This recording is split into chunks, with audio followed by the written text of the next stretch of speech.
Happy Turkey Day, you bastards. Happy Turkey Day to you, my friend. Thank you for not including me with the bastards. Well, I mean, the bastards know who they are. I thought I was lumped into that, and then you welcomed me as well. Well, then a happy Thanksgiving to all my friends as well. But the bastards, you know who you are. I bought a new Christmas tree yesterday. What's that have to do with Turkey Day? Are you skipping Thanksgiving? No, I would never dare do that. Thanksgiving is by far my favorite holiday of them all.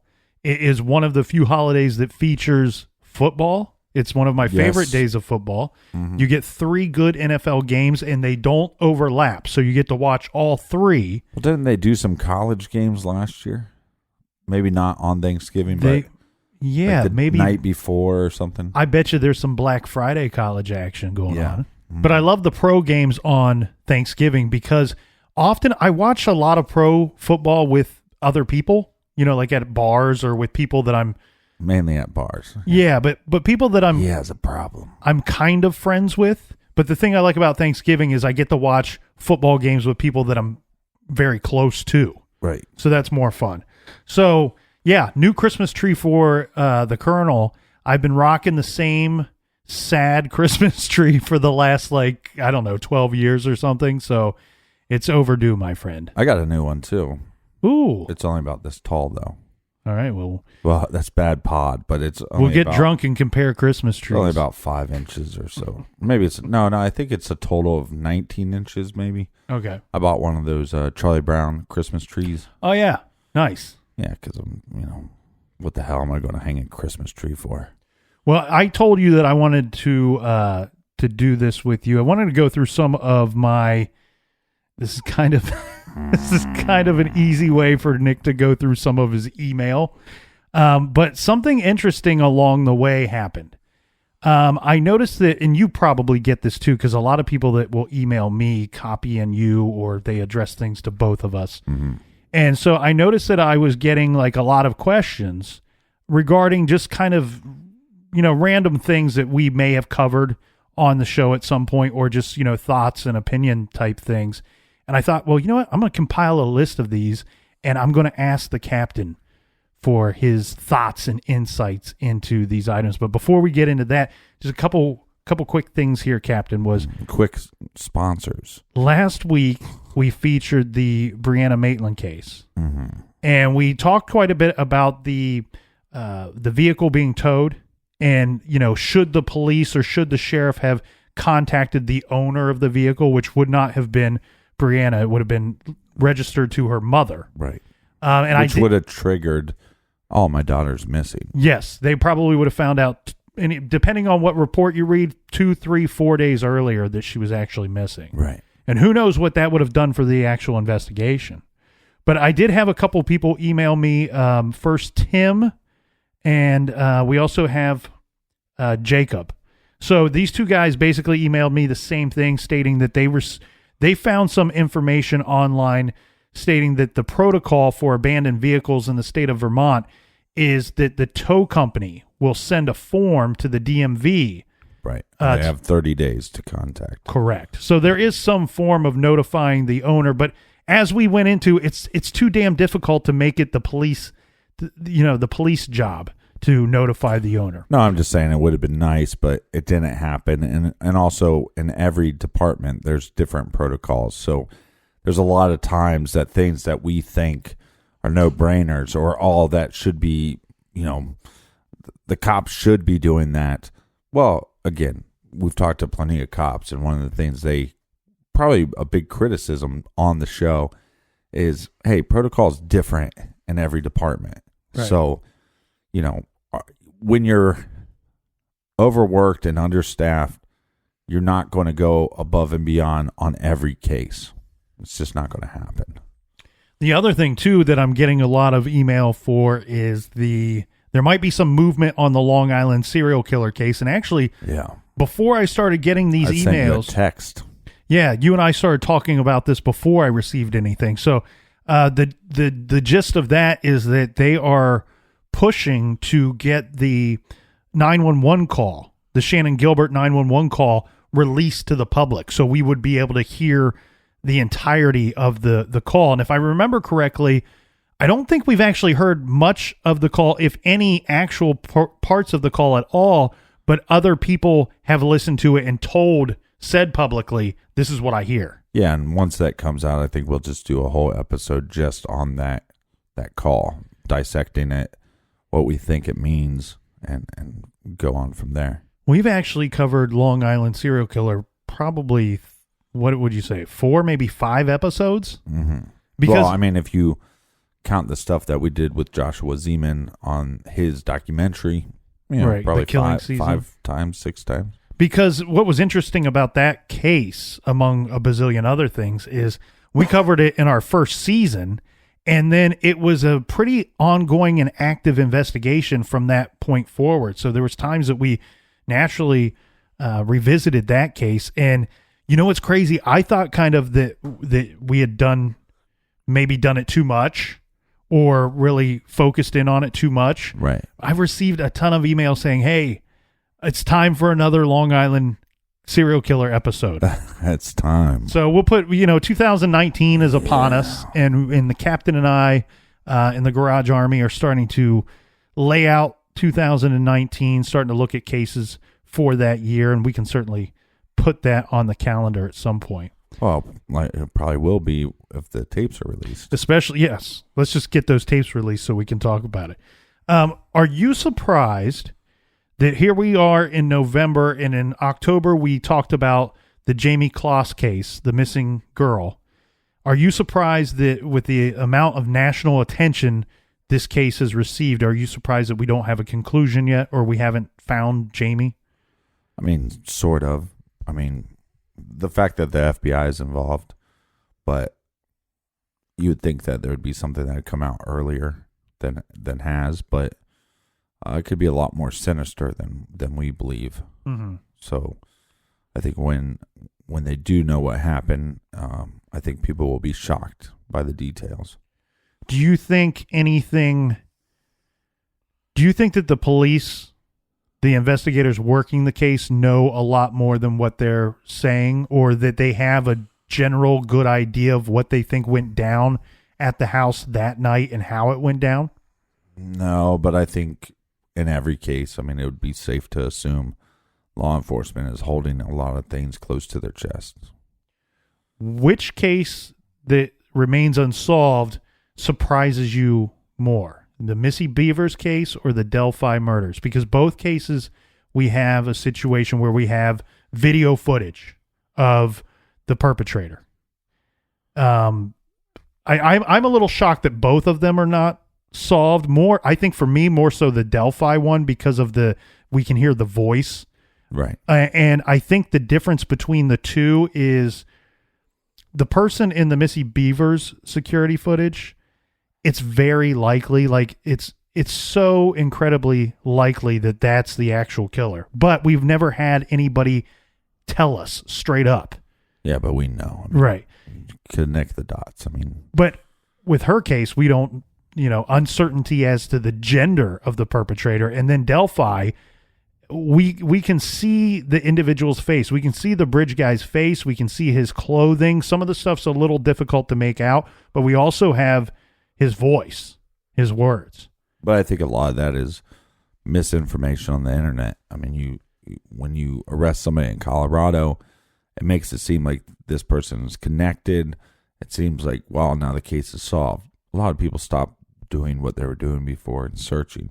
I mean, we had thousands and thousands of armchair detectives looking into leads that caused law enforcement to arrest over 200 individuals, and a lot of those were unregistered sex offenders. So there was tons of stuff. As far as you want to talk about new law enforcement, the law enforcement came from podcasting and people listening to the podcast and then taking things into their own hands and doing research on the internet. So I think when you have misinformation out there, people stop working a case. And I think, I mean, you could put Jaimee Claus in there as well. I mean, those are 3 cases that I think there should be enough leads and evidence that they could be solved. But those 3 we kind of remain stagnant on. But which one do you think is more surprising that it's not solved? I think Delphi, but that's because of the victim's age. Mm-hmm. I mean, I think anytime that there's kids involved, there's going to be more of a public outrage if something's not solved. It's interesting that you say that, because I have to agree with that, thinking in this aspect that you would think if, let's say, mathematically, what we're told is most of the time the killer knows the victim knows the killer. Right. And given that aspect of both of these crimes, you would think that the Delphi case, that because they're younger, that maybe their circles are a little smaller. And with Missy Bevers being an adult who traveled, who had her own business, her own friends and all this stuff, right, and a much longer life. Well, and she's going through a lot of weird stuff with their marriage as well. Right. So her circle's much bigger, much larger, harder to sift through those people. Well, I mean, I think that's more evidence that these girls in the Delphi murders didn't know their attacker. I'm starting to think, given the amount of time that has passed, I'm starting to think that this guy is he doesn't live anywhere around there. No, but I mean, there's a lot of stuff to do with the train station and multiple places where truckers could park and then walk. So, I mean, this person could be in California for all we know. The other difficult thing about the Missy Bevers case is I don't believe her husband's a dummy. I believe he has a bit of sense to that guy. And I think and so not just law enforcement trying to solve the case, but his brains as well. Mm-hmm. It's pretty surprising that one isn't. I mean, and we also have weird, you have somebody that's dressing up in full SWAT gear. So very strange. Do you prefer well-known cases or lesser-known cases for us to cover? Lesser-known cases. I mean, one of the things that I was going to talk to you about, just sometimes we get criticism about covering a case that a lot of other shows have covered. But what I've told everybody, we try to keep our blinders on. We're True Crime Garage. We're not focusing on other shows. We just got to try to do the best we can. And when we get suggested a case time and time again, eventually we try to, it's a way of saying, hey, thank you for listening, and we're listening to you, and we want to create a show that entertains you as well as informs. But for me, lesser known cases, one, because it sheds some light on them, but also right. Unsolved cases for me because you have a chance to do something good in the world. Maybe you get somebody talking. Maybe the police get a lead because you covered a case that went cold. Right. And you know what, though? That's key, because I think most of the people get this, but like you said, we do get some criticism, and it's actually it's a bit of a bee in my bonnet, man. It kind of pisses me off a little bit, because we'll get little birdhouse in your soul. We'll have, hey, everybody's covered this case, or I would prefer to hear the solved cases because there's a conclusion, there's an ending. Right. And the thing is, like you just said, we kind of let the request steer the garage ship. Well, and we used to not. We would get requests and we'd just kind of steer our own ship. I mean, and then every now and then throw in a request. But I think we've been maybe allowing too many requests, if that makes any sense. Because there's a bunch of unsolved cases and a bunch of unknown cases that you know about. Mm-hmm. That maybe it's like, yeah, we're getting a bunch of people wanting to talk about Scott Peterson, but maybe we should just skip that one and focus on an unsolved case that maybe nobody's talking about. We did kind of put it off, I think. We did. I mean, we put it off on. What I mean by that is put off covering it for that same thought. Too many people have covered this. There's, Well, when we started the show, I had no interest in that case at all. And it was probably the number one case other than John Benet Ramsey that was requested to me. Mm-hmm. And it wasn't until I heard a very interesting interview on the Adam Carolla show and talking to his lawyer that made me go, hey, I should just look into this a little bit. And after Googling it, to me, it's one of the most fascinating cases I've ever looked into. So I'm glad that we had the time to cover that. But again, does that take away from a missing person that maybe we could shine some light on their case, or a murder victim that we could get people talking? Yeah, I think Michael Peterson, it's weird that how we kind of came up with that together, but Michael Peterson for me is probably the request that I received the most. Yeah, I mean that one, but what I'm saying is from the beginning, Scott Peterson, it wasn't until recently, once they put The Staircase with a couple new episodes back onto Netflix. Once it went back on to Netflix, it was just like a floodgate opened. Mm-hmm. Like, cover this case, and which is interesting because we've talked about this before. Like, you just watched a documentary on this, mm-hmm. like, but people are interested in what our thoughts or ideas, or can we uncover something that people aren't talking about? I don't know if I'm. Who gives a shit? I was going to say, I don't know if I should say this, but this is off the record, so who gives a shit? That's the point of the show. Aphrodite Jones. Do you know Aphrodite Jones? Yeah. So she emailed me like months ago and said, hey, are you guys planning to cover Michael Peterson or the Michael Peterson case, or could you have me on and we'll just talk about it? Uh-huh. And I thought, what's the angle? Because, she's got a TV show. She puts out books every now and then. I would have liked to talk to her. Fantastic. Me too. I was like, I emailed her back. I was kind of, you know what I mean? Because we've had the opportunity to meet a lot of people that we wouldn't have otherwise, right. Other than, not this podcast. But rarely, sorry, James Renner, am I like really giddy to reply to somebody like, oh, cool, So I emailed her back very quickly. And we traded several emails back and forth. And this was actually before you and I even said that we were going to cover the Michael Peterson thing. So I was trying to figure out if she had an angle, if she was releasing a new book or if it was on her TV show or whatever. Right. I couldn't really find that. And actually her words to me were, no, I just want to talk about Michael Peterson because she was pissed off about the new Netflix shows that came out. She's very convinced that he's guilty as hell, and right. She was looking for an outlet to go on and kind of rant. Right. And so I you really had her on. That would have been nice. Well, no, we did talk about it, but it just never came through. I think what happened is she Googled us, and then she's like, ugh, I thought they were better looking. Oh. That's probably what happened. That's what her publicist told me, is that if we were better looking, she would have came on our show. Well, I don't know about that. But no, I'm joking about that. No, sometimes we get contacted by, especially a lot of TV people with ideas, or they want to, they have an idea for a show that they just want to kind of put past us. Right. And the funny thing is sometimes you call them and you talk for about 20 minutes and they're like, this is fascinating stuff. Can you talk to this other guy for me next week? And you're like, yeah, I mean, I can, but I don't want to spend every night talking about your idea. But then normally things fizzle out anyways. So do you get a lot of emails about the Kelsey Schelling case?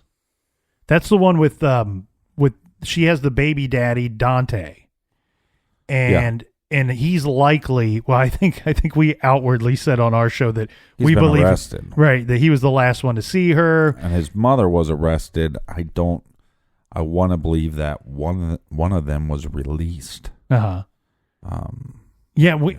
I don't get a lot of emails about it, but I remember speculating that maybe that Dante's mother was kind of the mastermind of whatever happened, or kind of pushed the envelope for something to happen. I'm not certain why. It's an interesting case, of course, and of course we want justice for Kelsey and her family. But I don't know why I get email after email about wanting more opinion on that case and to cover it again. And maybe we weren't blatant enough with the fact that we felt he was guilty. I mean, look, she goes to see this guy, doesn't tell anybody really, and cell phone pings, all the technology is there that she saw him, mm-hmm. and then they had a conversation, and then he makes up some nonsense story that can't be There's no evidence of the story. He claims they went to a hospital. Well, we got surveillance tape of the hospital and you never showed up. So it's stuff like that where his story doesn't line up. He's definitely telling lies. Like you said, good possibility the mom's involved. That's the one where the guy, I think the phrase that somebody tried to make famous from our show was the guy comes creeping out from around the back of the Walmart. Was that case? Yeah. You know what's weird though?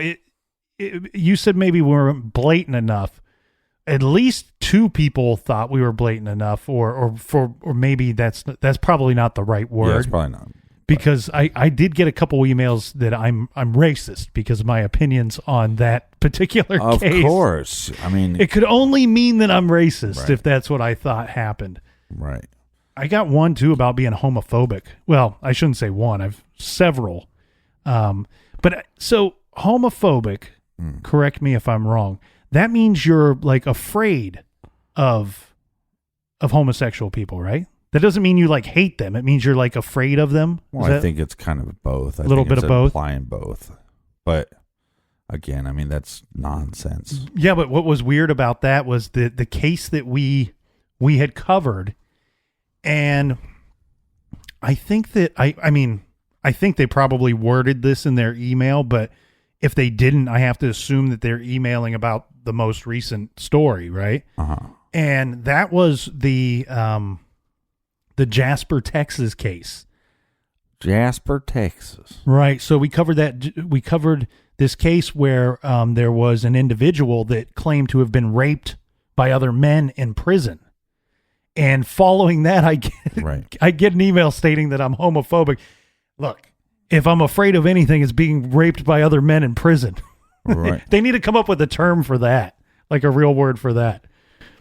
I don't know. Maybe that is homophobic. Maybe they had that. I don't think so. He's afraid of being raped. Is by that a men in T-shirt? prison. Is that a T-shirt that nobody wants to wear? We could make a T-shirt that says he's afraid of being raped in prison. Definition of homophobic. No, well, I mean, sometimes people say stuff and it's just nonsense. And then the hardest thing for me is to remember that, they're only seeing a percentage of who you are on the show, and so sometimes people think. What drives me nuts is when somebody goes, "Oh, I just heard you say the most misogynistic thing," and then they keep listening back to old episodes, and then I get "I'm sorry, I just heard you say the most pro female thing I've ever heard any man say." You get that a lot. You get that a ton, which I think is interesting because you do kind of come at different things from different angles. And it does kind of it takes a while to kind of present the whole story of you in a sense. And you're right, you do get a lot of apologies later. I get some apologies later, but I think the trouble I get into, meaning like emails that I don't really agree with. Right. I feel like those are just like knee-jerk reaction emails. Like they heard something that I said and I was probably talking way too damn much, and they fire off an email, and then like 5 minutes later, even, maybe an hour or two later, they don't feel the same. They're not so heated, not so passionate about whatever it is that they think my opinion was at that time. Usually I just try to keep an even, a level head about it and just email back, "Hey, look, that not my intention, man," or, whomever. That was not my intention to offend, just simply putting an opinion out there. And guess what? I'm a human being. That means sometimes my opinion is going to be a dumb one. I have dumb opinions sometimes. Yeah, sometimes we're just wrong. But the other thing, though, too, is when, sometimes you get this nonsense. I got this nonsense the other week where somebody said, "Can't believe that you brought up Adam Carolla's show. He's a misogynist," right? And I said, well, first of all, I don't agree with everything he says, but right. the in context of what we were talking about is why I brought up the show. And she's like, "Well, I agree with that, but he is a misogynist." Fine, great. I don't agree with everything he says. But what I went deeper with this person. Well, let me be more honest with you. He actually said something one time that was recorded and somebody put to music and, you know, a lot of these motivational videos, you know, people go, why would you watch those? Those aren't going to change anything. Well, I was at a crossroads in my life and this video came on and Adam Carolla said this thing. And I thought it was very empowering. And I would credit that as a part of me trying to get my life back on track. And anytime that it would start getting off track, I could think about what he was saying and apply that back to my life. That's going pretty deep, opening up. And then the person goes, well, I think you should give yourself more credit. Okay, maybe I should. But what I'm stating to you is when somebody is at a very low point and somebody says something that really clicks with them, they, you know, that person, I'm forever grateful that he was open and honest enough to say that thing. So I'm not going to go around bashing this guy because I don't agree with everything he believes in. So, you know what? This is a very perfect time for me to ask you this question. I'm jumping around here because of what you just said, but this is a question I got and I thought it was a fantastic one. And it is there a woman in a case that you covered that stands out in your mind for going above and beyond in either fighting off an attacker or turning someone in or just otherwise being a badass? And maybe it doesn't have to be one that we covered, you know, that kind of limits you on an answer there. Well, I think there's tons. I mean, you know, Mary Pinchot Meyer, you know, just her life in general. If that doesn't inspire you, it should inspire you as a female, but it should inspire you as a male as well. That would be one example. Anytime there's a case that a female gets attacked and then they turn around and put up a fight. Now, they might lose that fight. But what I've told everybody is if you don't fight, the chances of them solving your case go down considerably. Well, not only that, I mean, how many times have we been told, I mean, face to face, not covering cases or covering cases, we've been told by law enforcement individuals, if you get in the car of a stranger or if you get in the vehicle of an attacker or would-be attacker, you're as good as dead. Right. I mean, this Ohio State girl went missing months back. And look, I'm not saying that if you get in the car, I'm not trying to victim blame. No. It happens. No, but that's advice. Right, but people need to be aware of what law enforcement is saying, not two dumbasses that talk into microphone. It doesn't matter what we say. What we're doing is relaying the information from law enforcement. And there's a girl that went missing at Ohio State, beautiful young girl. He's picked up, probably forced to be in a car by gun. Right after she got off work. Hardworking girl. Right, by a fucking scumbag. And then, but there's evidence at the scene where they found her that there was probably times that she could have took off running. And again, now the cops are not going to sit there and say, well, maybe if she would have run, she'd still be alive, because they don't want to victim blame either. But what they want to tell you is they want to tell everybody, if you get in that situation and you're in an open field and this person has a gun, your chances are better off if you take off running. Like in that case, she had a couple times that she was able to run, and a lot of these people are not great with a gun. Well, so, even well before that would be, don't get in the vehicle. Well, I mean, I think this victim had a gun straight to her head to go, hey, get in your car. Right.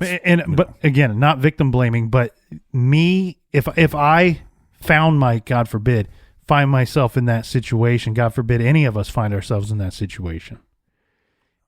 My thought is, I'm going to make this asshole shoot me in public rather than go anywhere with them. Because I think once you, as soon as you take yourself out of public, right, then your chances just are getting very bad very quickly.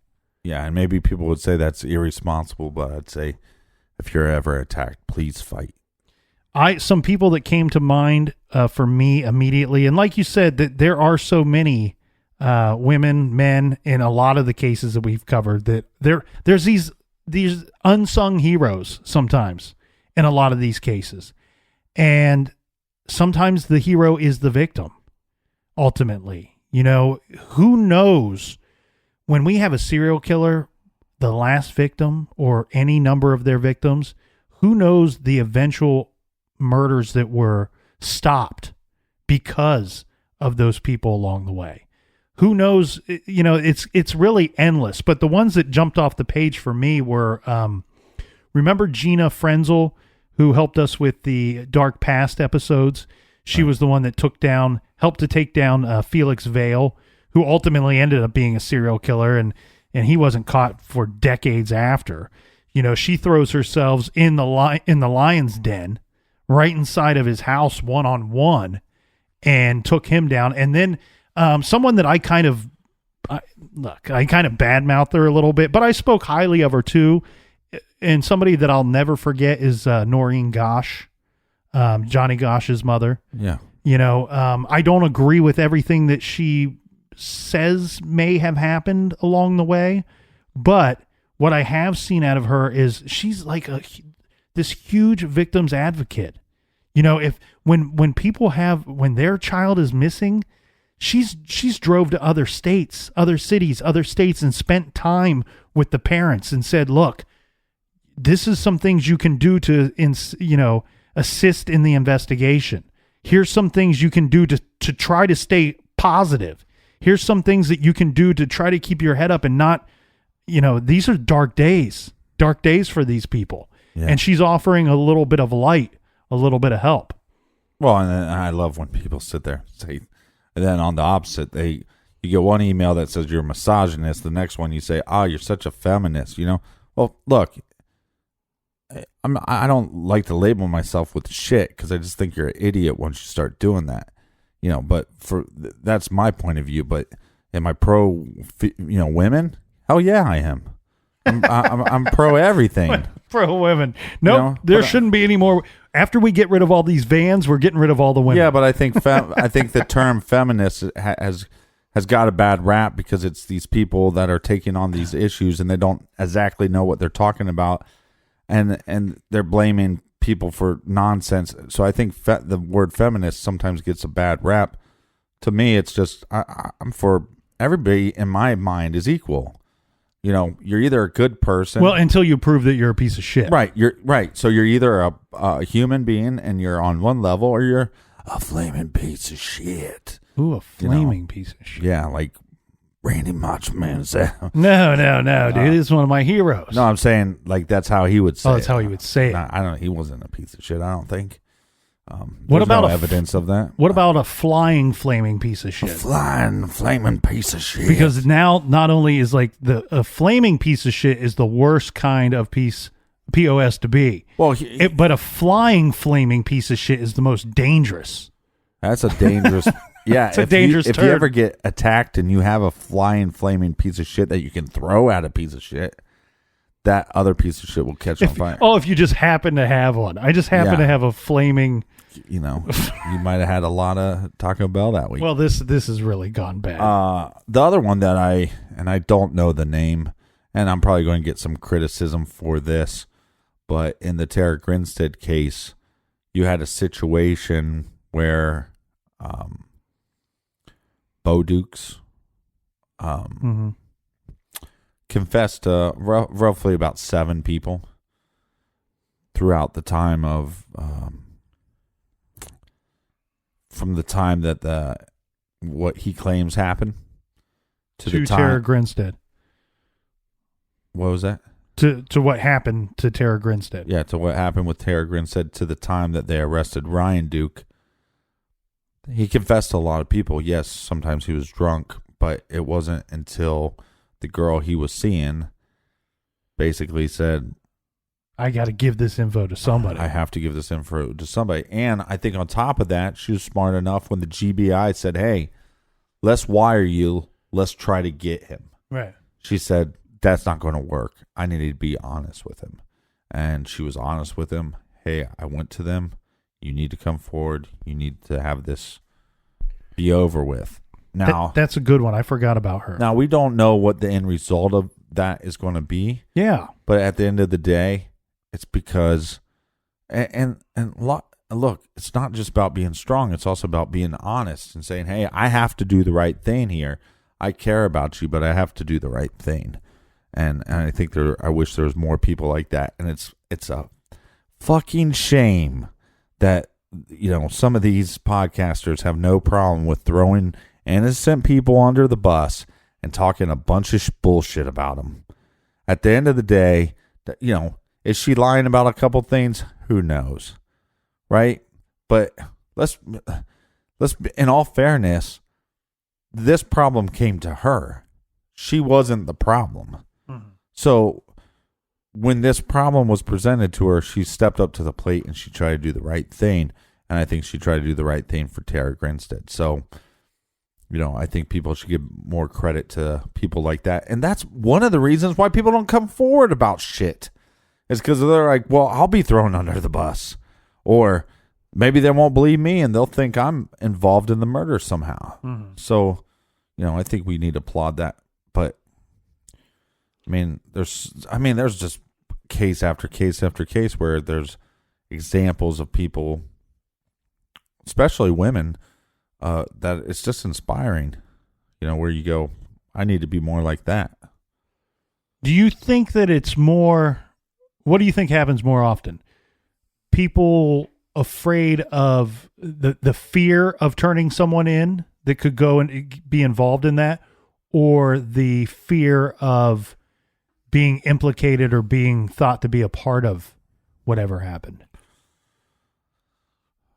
I think probably the latter, but I think we have a real problem in this country with truth and honesty.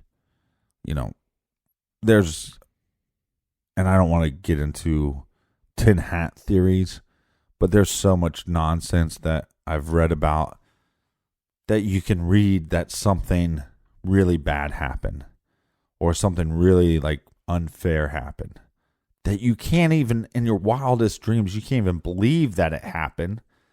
But then once you find out that it is true and you explain it to anybody, the amount of backlash, the amount of people that I cannot even talk to anymore, because when we start talking about some issue to go, oh yeah, did you hear about this? They either immediately think that I'm talking about a conspiracy, which I'm not. I'm talking about something that was actually in the New York Times. But there's so many weird shit happening and all this truth that comes out that I just don't think people want the truth half the time. They just want to move past it, if that makes any sense. I think you lost me a little bit on that. No, what I mean is that there's certain things that happen where it's something I just think people don't want to really know the truth about certain matters. And so it's easier for them to dismiss something as being nonsense or dismiss something as, look at the Kenneka Jenkins case. That's a scenario where looks like all the evidence points to an accidental death. Now, I believe that the hotel is responsible for that because when the mother of the child that died shows up an hour or so within her being missing and says, my daughter's in this hotel, we need to go look for her, and you don't, and then you find her hours later in your freezer, I think there's some neglect there. But, we covered that case, and as odd as that case is, people don't want to believe that story.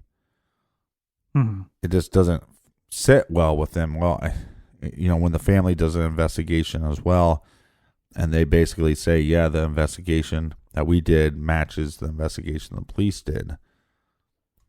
How many more times do you need to hear that for you to believe that that's the truth?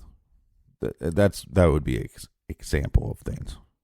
Well, we did help stir the pot on that one because I know at least I said that I believe her friends, quote unquote friends, had some kind of involvement in what her ultimate demise ended up being.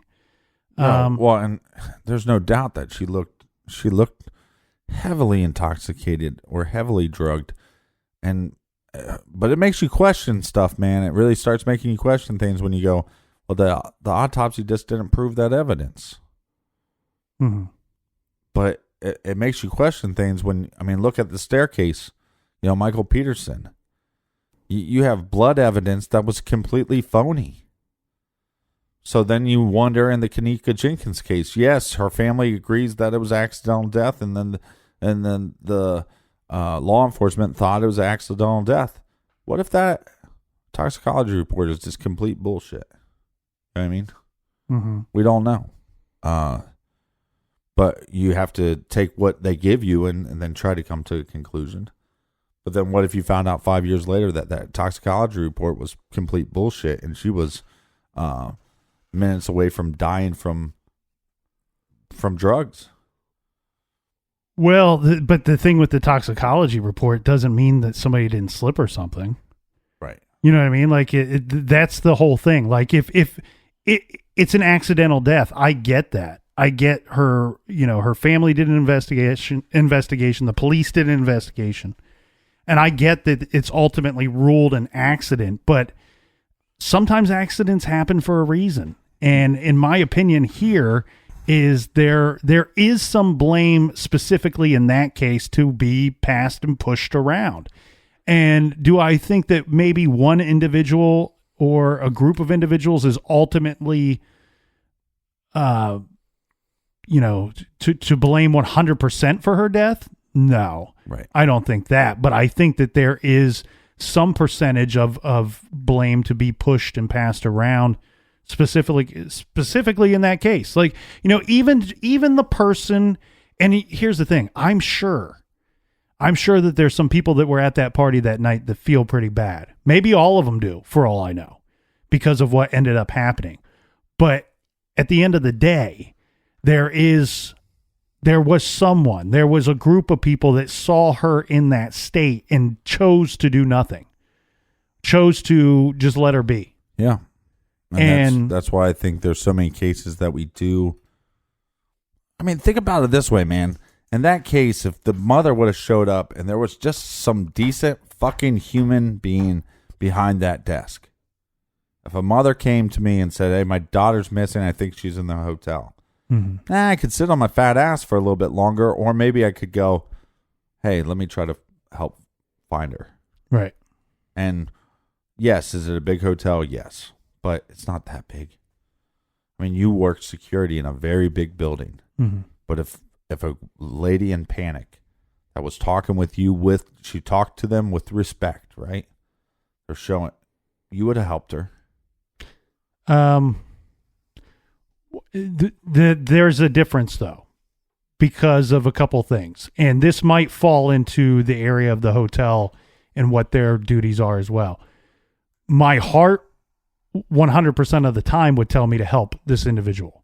My mind may not let me help the individual. Well, see, maybe that's where we differ, but I just couldn't live with myself. If somebody asked for my help and I believed that they needed my help and I didn't take the time to just, hours later when that girl was found frozen to death, mm-hmm. I don't think I could live with myself. And I understand that there's rules and policies. No, I'm not talking about, but I want to be clear about something, because I think you've blurred the lines here in what you've asked me. You said you worked at a large building. Mm-hmm. If someone came to you and asked you for your help, you would have helped them. And what I'm saying is that what that means to me in that question is me at that time of my life in that specific situation. Right. And what I mean by that is I didn't work at a hotel. Right. And I didn't work in just any old big building. I worked in a building where the majority of the people that occupied that building expected a certain level of privacy.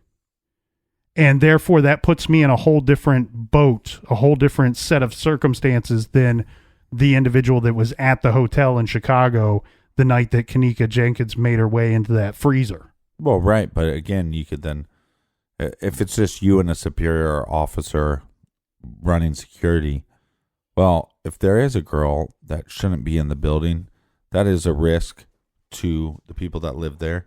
And that's a risk of invasion of privacy to them. So still think you'd go look for her. No, I would go look for her. Right. But what I'm getting at is in the, and I think we're probably going through dragging people through this way too much. But the way that I took the question was, you worked in a building. If some woman came to you and asked you for help To find the person that's in your building. To find someone that may or may not supposed to be in the building is different than just coming to me and asking me about someone that lives. That's what I meant. Resides in the building. What I meant is if that lady came to you, if Kenneka Jenkins' mother came to you and said, my daughter's here somewhere. I've been told that she's somewhere in your building. And I think she's... Her friends have left, if I remember the situation. Yeah. But all I'm saying is that's you go, yeah, okay, I'll help you. Let me help you look for your daughter.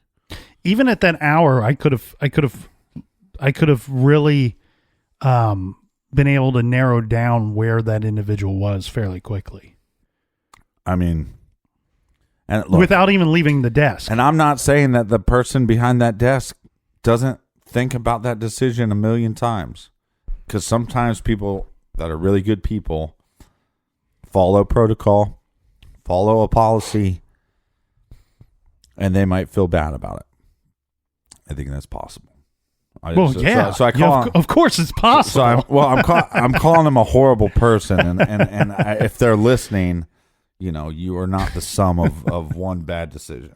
So I don't want them to feel worse for me, like yelling at them. That person's not listening. They might listen to anything that talks about the case because they feel so bad. No, I think that's, it's.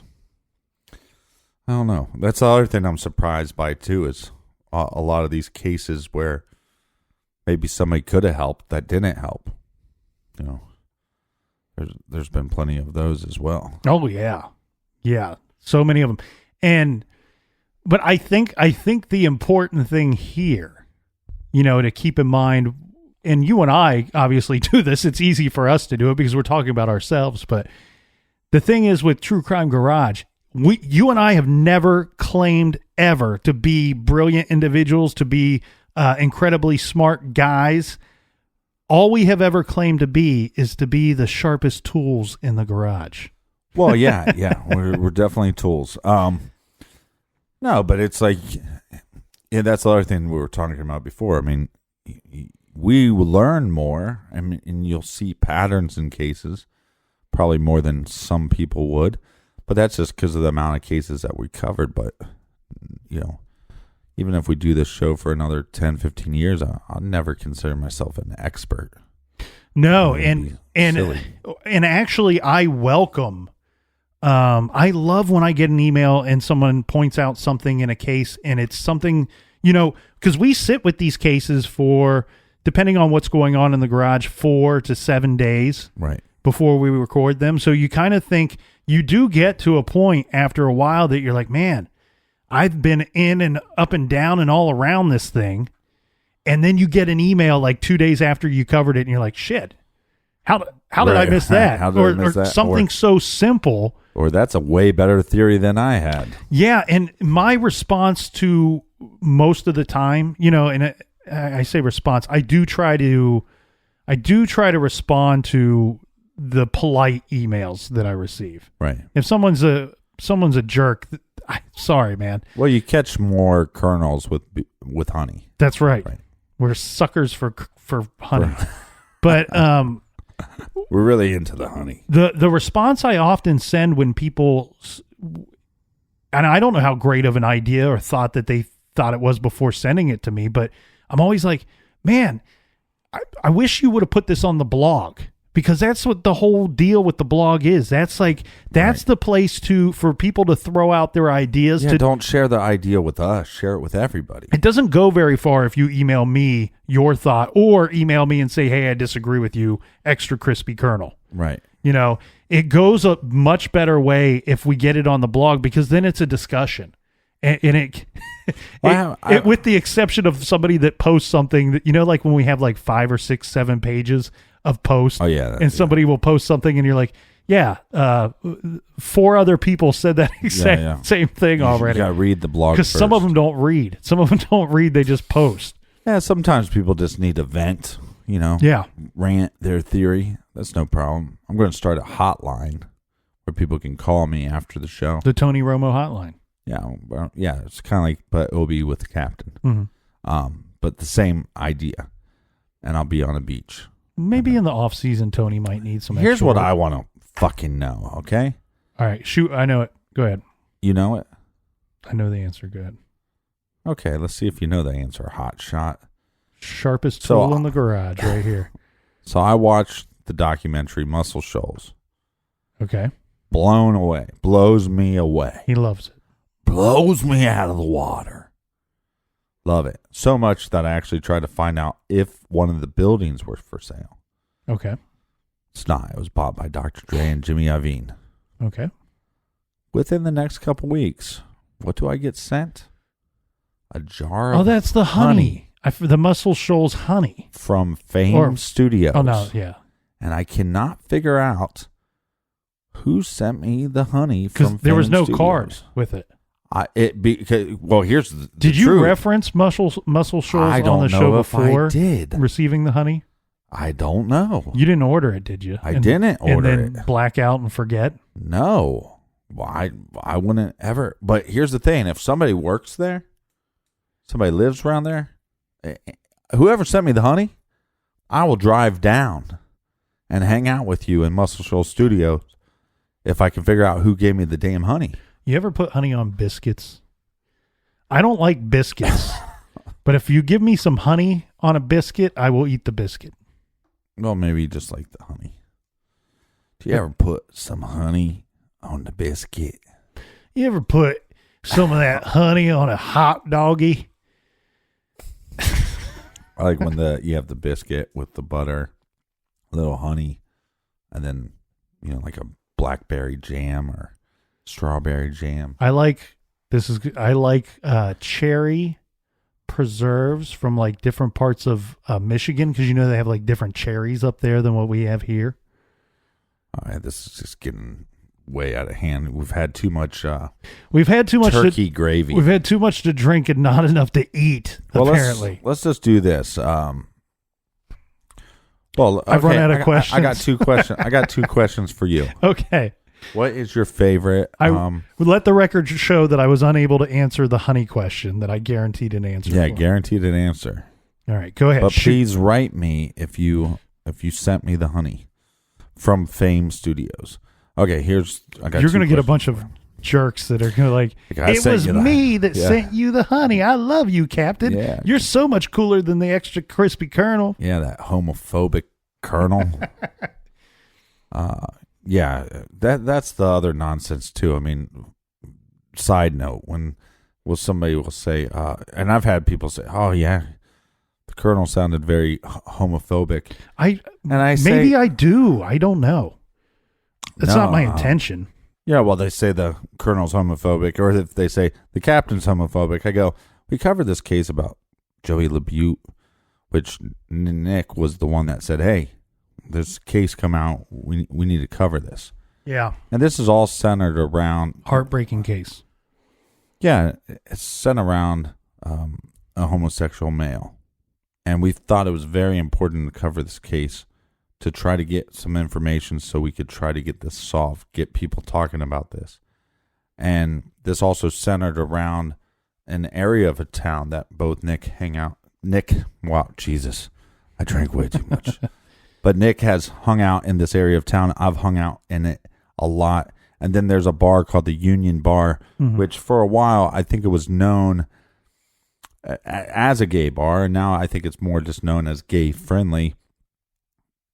Probably the number one bar that I went to last year was the Union. But that's because several of my friends are lesbians or, well, you're a lesbian. Male.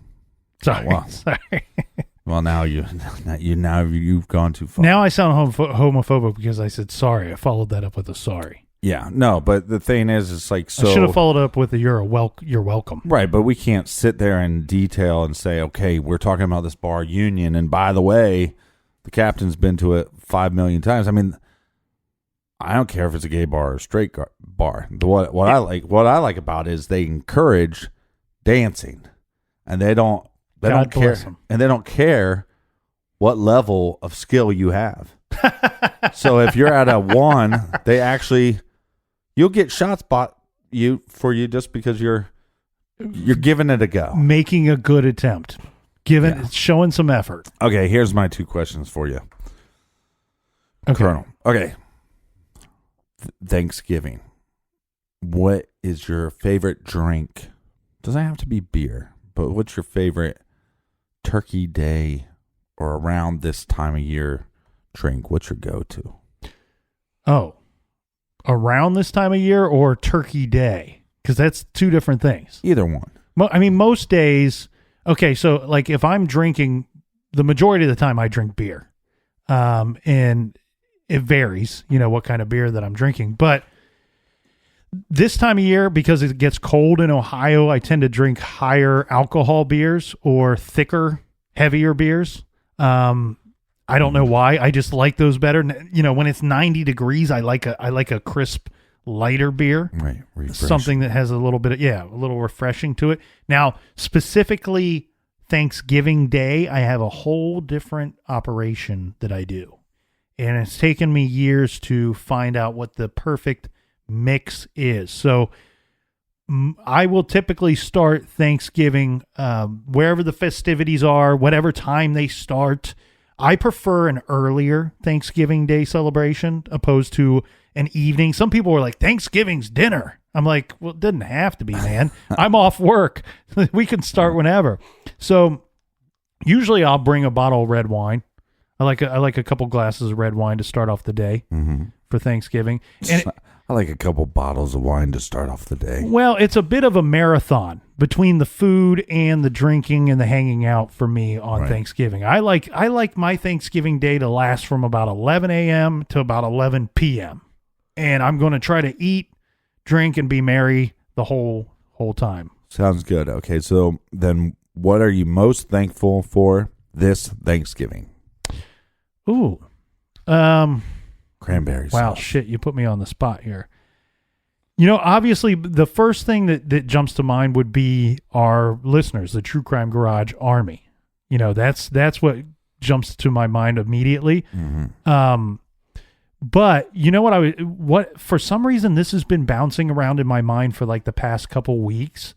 I've also thought about all the friends that you and I have made and acquaintances that you and I have made along the way since we started this thing back in my hot garage, 90 degrees with not good equipment. Sweating. And my nipples would sweat. Nobody listening to the show. And it's been really interesting to me, all the people we have met along the way. I mean, shit, I just told you a story today of getting an email from Aphrodite Jones. Yeah. Now, I guarantee you, she probably doesn't remember emailing me unless she listens to the show often. Who knows? She was probably drunk. But in fairness to her. But we've met many people in not so much. She's celebrity, not so much celebrity. Right. What I mean is people involved in the cases that we've discussed. Right. And so this can be victims' families. We've had suspects. We've had suspects' families. We've had all kinds of people along the way. Some of them very mean and angry, and others very appreciative for us covering their case.